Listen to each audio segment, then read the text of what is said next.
Dear student, welcome again. We are discussing the part 8, that is the leadership, and so far we have discussed the module 36 and 37. In both the modules we have tried to understand about the concept about the leadership, what are the benefits, what are the characteristics of the leadership. We have got an understanding about the difference between the leader and the manager. In the next module we have discussed about the qualities of a true leader. 4 basic qualities we have discussed it. Next we differentiated between the leadership and the management and formal and informal leaders. So we have so far an idea about the point of differences between a leader and a manager. We know that leader is someone else and manager is someone else, and we have to summarize. Leader should not be, or they should not be mandatorily a manager, whereas a manager is always a leader. Okay. Leader is someone who emerges from the group, and a manager is hired by the organization. A leader is someone who are informal, whereas a manager position is highly formal. A manager has to follow all the rules and policies of the organization, whereas a leader does not follow the set pattern rules. A manager is accountable for all the activities performed by their subordinates, whereas the leader is not accountable. Okay. So with this we have a clear understanding about who are the leader and who are a manager. Now with this understanding, let us try to understand or discuss the module 38 of the part 8. In this module we will be discussing the leadership styles, comparison between the leadership styles, Likert 4 management systems. So Likert has given 4 systems of the management based on the leadership styles, alright, and comparison between the Likert's 4 management systems. So this particular module is going to be very interesting, because some of the theory part we will be discussing and try to understand what are the different characteristics or the different dimensions or the different behavior being executed by the managers in terms of the leading their subordinates. Okay. So quickly we will be discussing leadership is a behavioral pattern which a leader reflects in his or her role as a leader. So how 2 persons can be different leaders based on a particular factor, which is how they are displaying their behavior or exhibiting their behavior with their subordinates. It could be that the leader is very much friendly with the subordinates.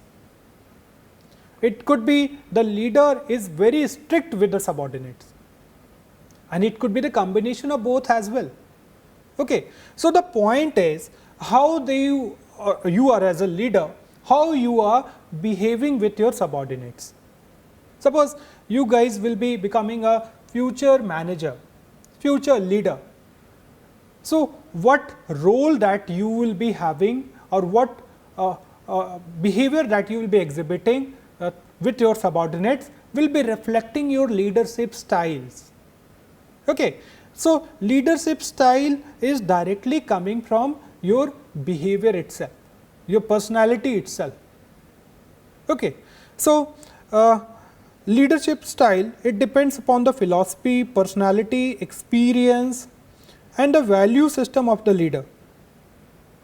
It may be your personality is you want to dominate, you do not want to share the authority with the subordinates, or it may be the other people will be you do not want to dominate, you want to have a very friendly relationship with your subordinates.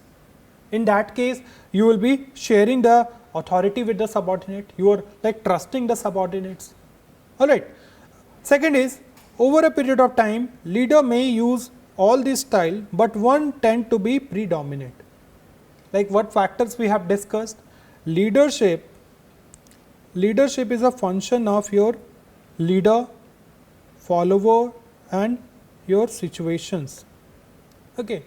So, it is not like you will be having a uniform leadership style throughout all the situations. We have taken one examples as well. Okay. Like if the situation is very emergent situation or some kind of panic situation. Okay, emergent situation and you can relax situation, we can take the example.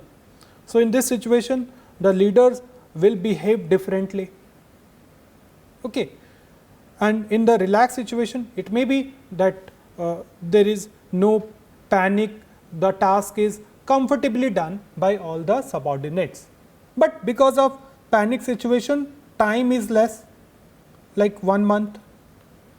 So, in that situation, the leader has to use some kind of coercion or some kind of force to like dominate the behavior of their subordinates. Okay. So, we got an understanding that a leadership style is directly influenced or directly related with the philosophies, the personalities, the experiences, the value system of the leaders. Okay. So, these factors becomes very much important. Now, try to understand what is or what are the different leadership styles. Okay. Very first one is, a leader could be an autocratic leader or authoritative leader. Second is, a leader could be a democratic leader. And third one is, a leader could be a free rein style leadership. Now, what are these type of leaderships? We don't know it. So, let us try to understand the point of differences or the different characteristics of these leadership. Leader centralizes the decision making power. So, very first characteristic or the basic gist of this leader is that they will be restricting all the powers. Okay. Leadership encourages active participation of subordinate in decision making power. Okay.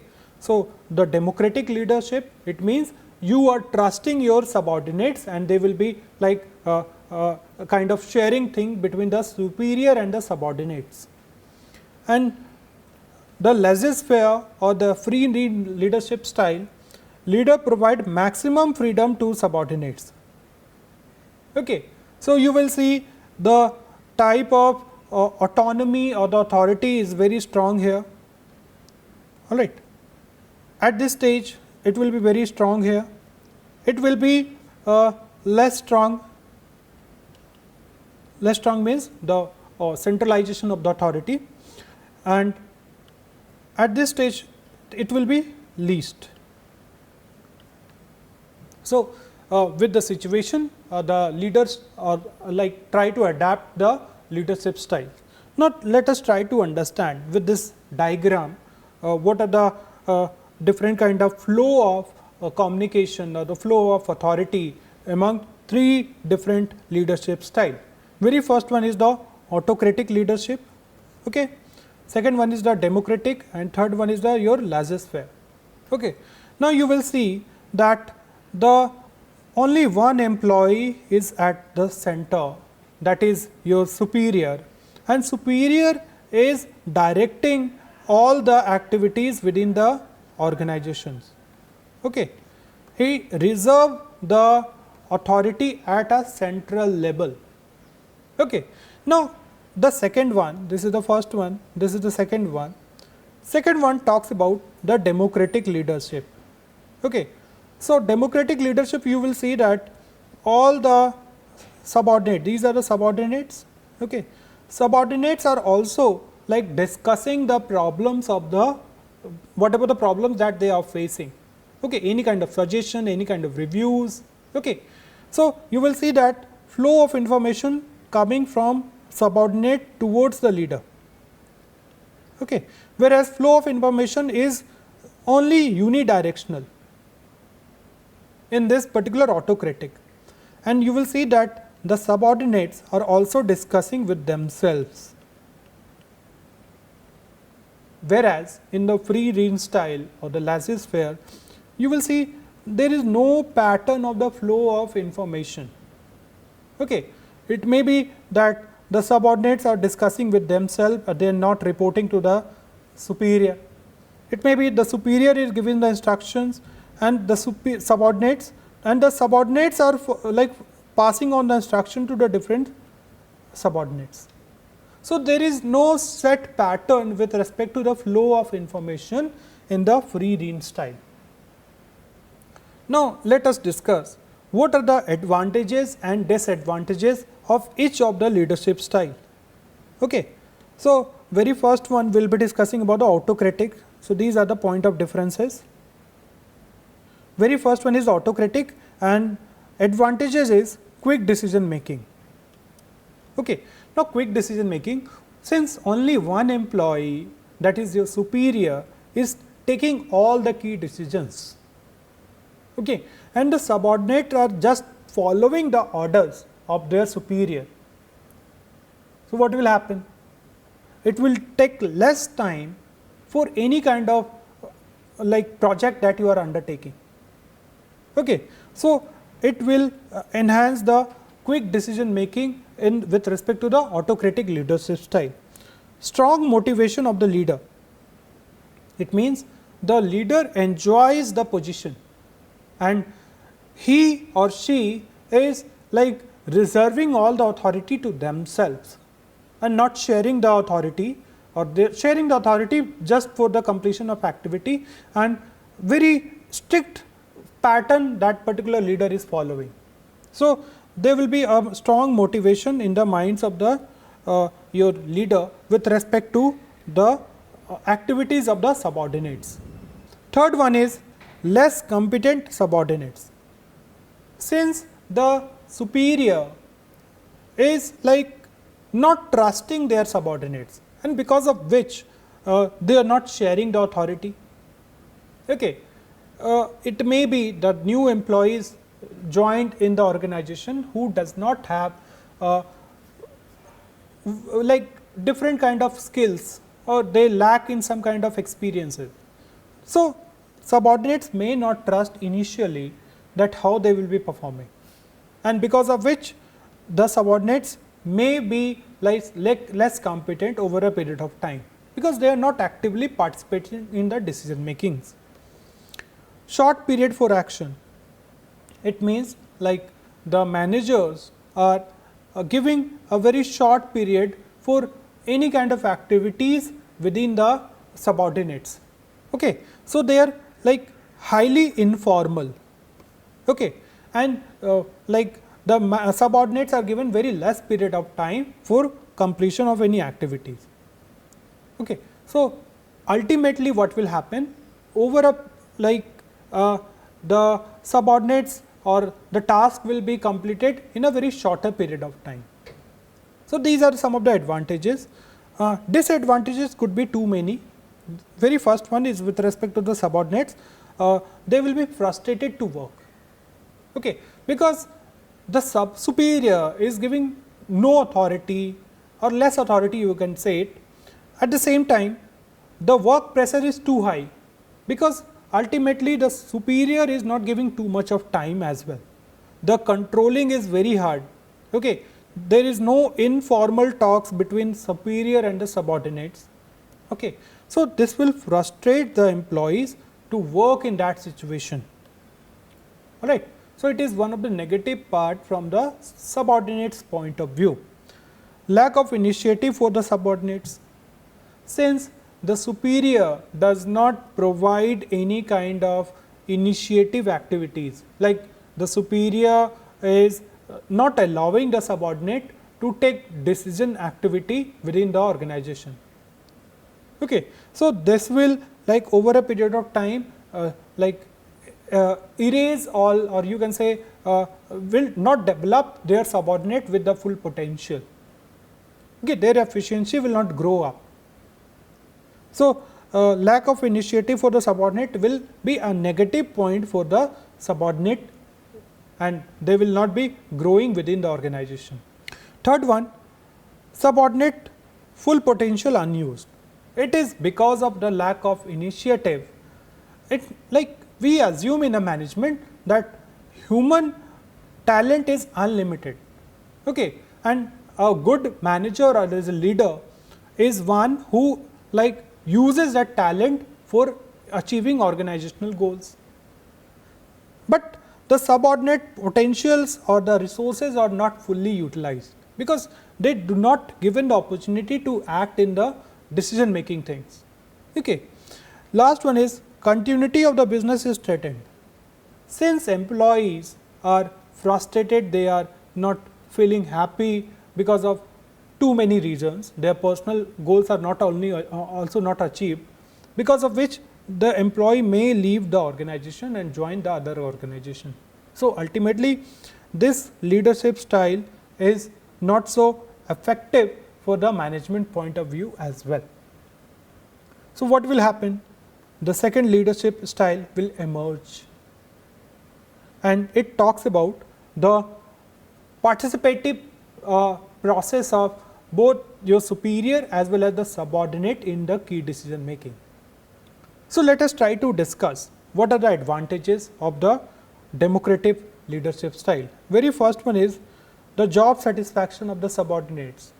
Since the subordinates, as you can see in the diagram, each subordinates are discussing with themselves, okay, and there is a chance that the subordinates are also discussing with the superior. It infuses energy within the employees and they will be highly satisfied and they will be performing well within the organization. Second is decision making abilities. Since the manager is giving the opportunity for taking the key initiation with respect to the different activities, the decision making power of the subordinate will also enhance. Okay. Third one is leader multiplies its efficiencies. Since the manager is allowing the different subordinates to communicate with themselves as well, as you can see in the diagram, they are communicating with themselves as well. So, ultimately sharing of knowledge will result in the higher efficiency of the subordinates as well. Next is reduces resistance to change. It means like employees are getting varied knowledge within the organizations. Okay. So, they will be happy and they will be like accept any kind of changed activity or some kind of like job rotation, some kind of job enrichment, job enlargement activities, they will be accepting as a challenge. Okay. So, it reduces the resistance to change as well. Last one is lower absenteeism. Lower absenteeism means like few people will be just like leaving the job or since they are very happy, they will not be joining or looking for another job in the another organization. So, absenteeism turnover will be ultimately reduced because they are happy within the management. All right. Now, what could be the disadvantages? With the advantages, some kind of limitations also comes. Okay. Now, very first one is it is very time consuming. As you can see, the flow of information is all directional, not unidirectional, all directional. Okay. So, it may be that for the completion of any task, some times may be extra consumed and the management may miss the deadlines as well. Okay. Second is subordinate hesitate to interact with the boss. Since you are providing the subordinates with the opportunity to take decision themselves. Okay, you are participative manager now. Okay, now your authority is sharing with the subordinates. So, it may be that they will be tend to avoid interacting with the superior and they themselves deciding the activities of the organization, which is not good for the organization. All right. Next is expected to be consulted. Like each time the manager is like discussing the things to be done with the subordinates will be developing a tendency that a leader is there who will be guiding us. Okay. So, it may be that they will be developing a tendency or a behavior that they will be consulted or they will be given some kind of guidance by the manager or the superior, then they will be starting the operation. It is also a limitation from the subordinate perspective as well as the management perspective. Next is subordinates are inefficient. Since you are allowing your subordinates to like freely discuss the different tasks or the different activities within the like the different relationship you are having, different subordinates you are having, the chances of conflict may arise, because everyone has their own opinion now. Okay. So, it may be that subordinate A and subordinate B, suppose A and B, two subordinates, they are having varied opinion on a particular task. So, it will ultimately arises some kind of conflict, and ultimately it will influence the efficiency of the subordinates as well. Last one is abdicating responsibility. Now, the responsibility is shared one, na? Like no one employee is having the accountability of that particular task. It is a sheer accountability. So, if any kind of activity which is not performed on time, it may be that the subordinates are like believing that it is shared responsibility and each of the activity is being or the responsibility should be done by some other employees. Okay. So, with this we have discussed the advantages and disadvantages of the democratic leadership styles as well. Now, the third one is the your free range leadership style, that is laissez-faire. Advantages could be job satisfaction. Employees within this particular model or the style of the leadership, they are more oriented towards like they will be not discussing too many things with their superiors, or the subordinates are given much autonomy and authority. Okay. So, job satisfaction will be very high. Development of the subordinates, since the subordinates are discussing with themselves with respect to any activity, their efficiency could also increase. Third one is full utilization of subordinates. Since the management or the manager is highly believing the potential of their subordinates, it may be that the subordinates efficiency can be fully utilized. Some limitation part are also there, like no guidance from the boss. Since the superior is not actively involving, they are just like sharing some kind of resources. Now, you have the resources, you perform the activity by your own. That is the responsibility of the superior. Now, the superior is not like guiding. So, the subordinate may develop the tendency that okay, the task is to be completed well within the time, and ultimately their efficiency will be reduced. Subordinate may move into other direction. Because of lack of guidance, you will see that this subordinate is working in other direction, these are working in other direction. Okay. So, this will be the limitation part as well. Ignores leaders' roles. Okay. So, as you can see, the limitation of the autocratic is like the manager is highly influencing the behavior of the people. That too is a negative part. In this part, the manager has no role with respect to the behavior of the employee. Okay. So, ultimately both situation is not good for the management. So, autocratic is also very different. Free real leadership style is also not so good. So, democratic is something which is more suitable in the long run. Okay. Because there is a combination of some kind of strictness and there is some kind of relaxation. So it is good for the happiness of the employee as well as motivating the employee for organizational objective. Now moving beyond, it is the comparison between the leadership style, and quickly we will be discussing like the autocratic leadership style. Decision is taken, the leader centralizes the decision, leader consult with the subordinate, and subordinate themselves takes the decision, that we have already discussed. Delegation of authority, no delegation, it means subordinate are not getting any kind of authority.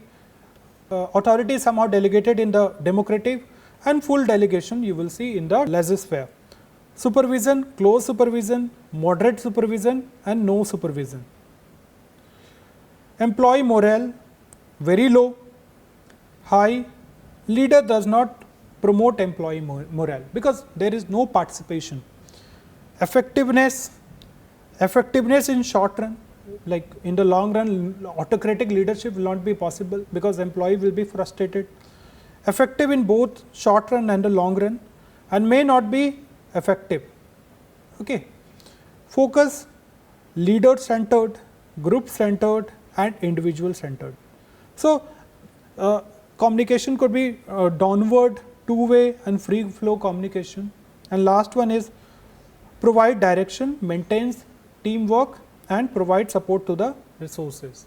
So these are some of the point of differences between the different leadership style. And lastly, we will be discussing about the Likert force management leadership system. There are 4 systems which the Likert has propounded with respect to the theories of the leadership. One is your exploitative autocratic, benevolent autocratic, consultative, and your democratic.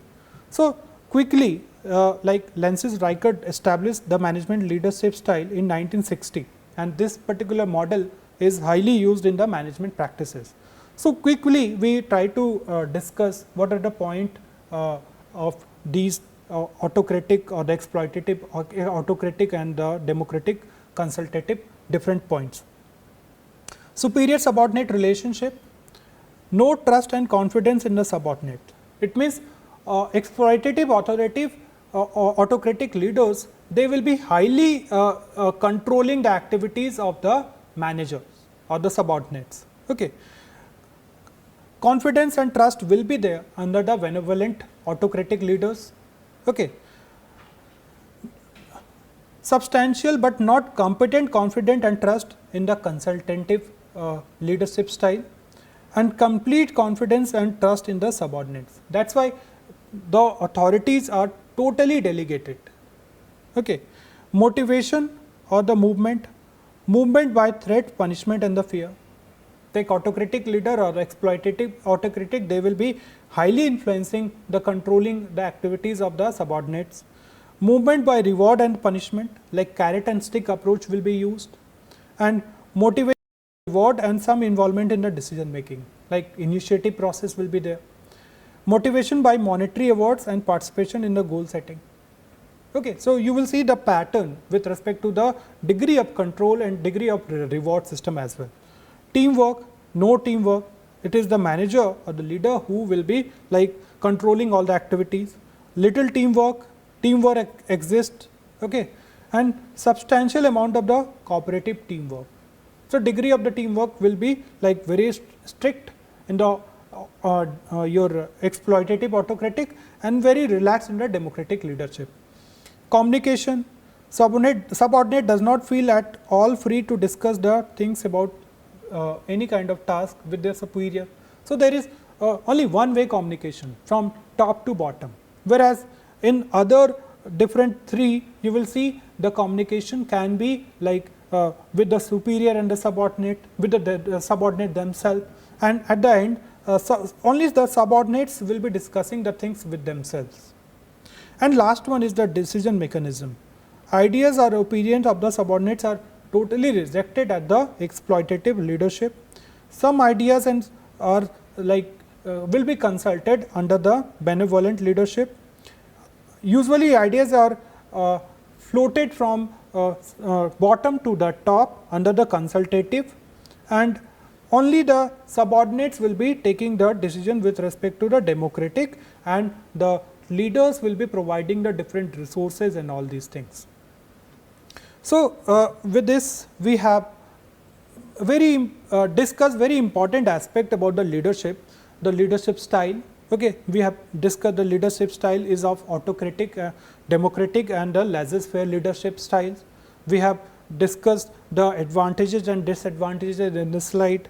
We have compared the different leadership style, and lastly we try to like relate or the leadership systems propounded by Lensis Likert in 1960, and like briefly we have elaborated the different leadership system and their point of differences.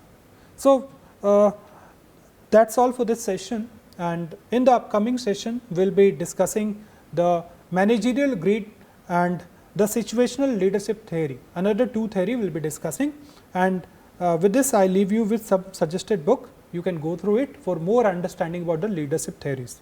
That is all. Thank you so much.